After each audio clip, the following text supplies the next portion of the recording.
Pemirsa, bisnis Bullion Bank atau Bank Emas PT Bank Syariah Indonesia Tbk atau BRIS mengalami peningkatan sejak diresmikan Presiden Prabowo Subianto. Transaksi pembelian emas di BSI pada kuartal 2 2025 melonjak 441% secara year on year. BSI merupakan satu-satunya bank yang mendapatkan izin layanan bank emas. SVP Corporate Secretary and Communication BSI Wisnu Sunandar mengatakan, seiring transaksi pembelian emas yang melonjak tersebut, saat ini emas batangan sangat diminati oleh masyarakat karena sifatnya yang safe haven dan wealth protector. Dengan pertumbuhan yang signifikan tersebut, total gramasi pembelian emas di BSI mencapai 693 kg. Sementara total transaksinya mencapai 238.000 kali. Untuk menjaga pertumbuhan tersebut, Wisnu menjelaskan saat ini BSI fokus memperkuat inklusi bank emas agar masyarakat mudah mendapatkan logam mulia secara fisik maupun digital. Adapun peningkatan yang dialami oleh BSI ini sejalan dengan cita-cita pemerintah. Dan dalam kesempatan yang sama, Wakil Presiden Republik Indonesia ke-13 Ma'ruf Amin mengatakan, Bullion Bank muncul dari kebutuhan masyarakat yang ingin menyimpan emas secara bertahap.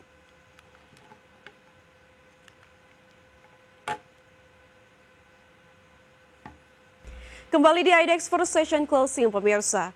Emiten Grup Sinarmas PT Dian Swastika Sentosa Tbk bersama LG dan investor Korea menandatangani kesepakatan proyek data center untuk mendukung layanan kecerdasan buatan dan cloud di Indonesia hingga pertengahan tahun 2026.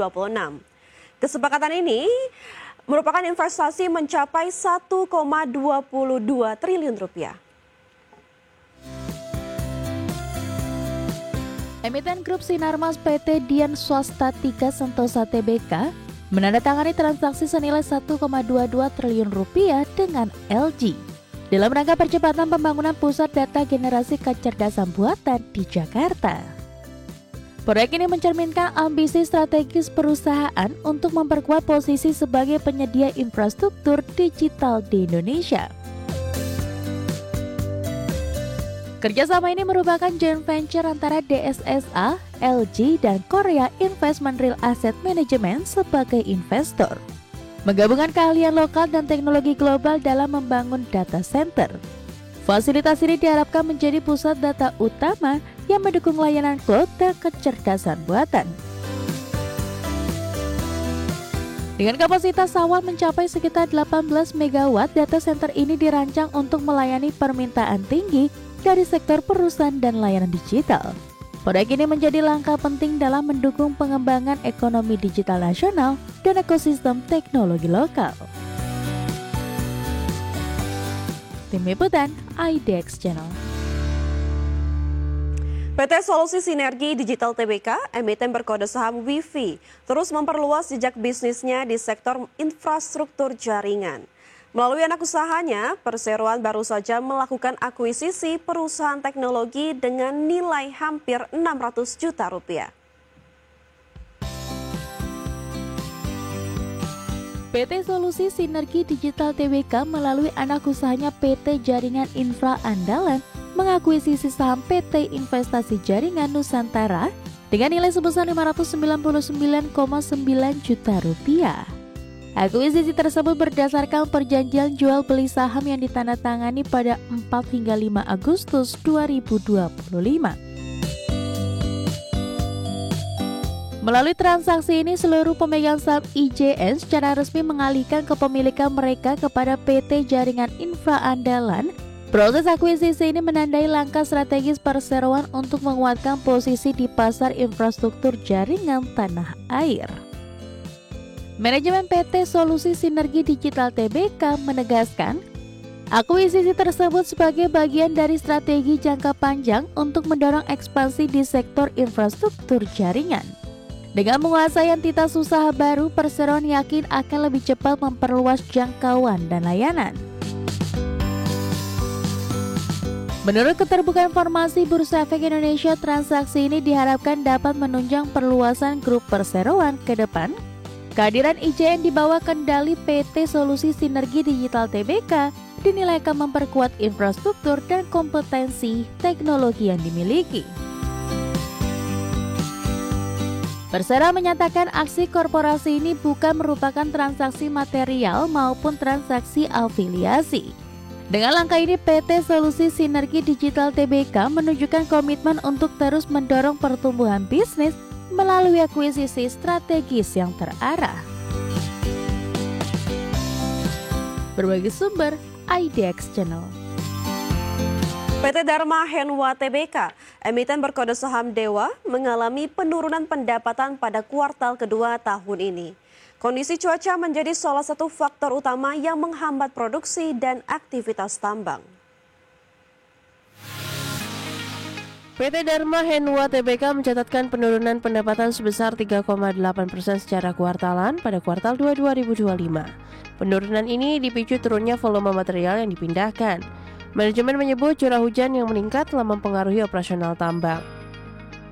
Hingga Juni 2025, Dewa membukukan volume overburden sebesar 33,4 juta BCM atau turun 4% dibandingkan kuartal sebelumnya. Produksi batu bara tercatat 4,2 juta ton, sementara total material yang dipindahkan mencapai 36,6 juta BCM atau melemah 4%.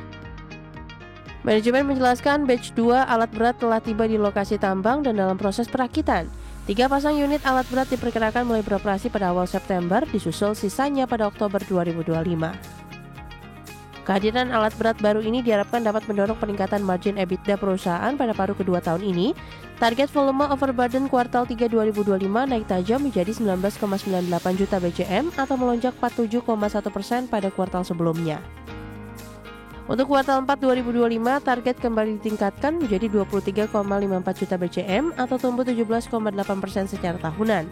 Namun rencana implemen aset tetap dan inventaris pada kuartal 3 diperkirakan akan menekan laba bersih perusahaan di akhir tahun. Tim Liputan, IDX Channel. Dan pemirsa, kita beralih ke update penutupan IHSG sesi pertama, di mana IHSG sesi pertama hari ini ditutup menghijau 0,78% ke level 7.548,72. Adapun IHSG tadi pagi dibuka di level 7.639 dan sempat menyentuh titik tertinggi di level 7.648. Adapun 223 saham mengalami penguatan, 360 saham mengalami penurunan, dan 208 saham tidak berubah atau stagnan.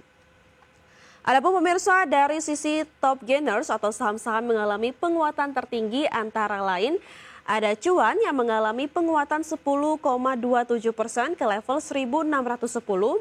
DSSA mengalami penguatan 19,96%, PTRO naik 9,59%, dan BRPT naik 4,62%. Dari sisi top losers pemirsa atau saham-saham mengalami penurunan terdalam, antara lain ada Koin yang mengalami penurunan 2,39%, Wifi mengalami penurunan 5,34%, BRMS mengalami penurunan 1,75%, dan ENJR ENRG mengalami penurunan 13,39%. Dan dari sektoral movement pemirsa,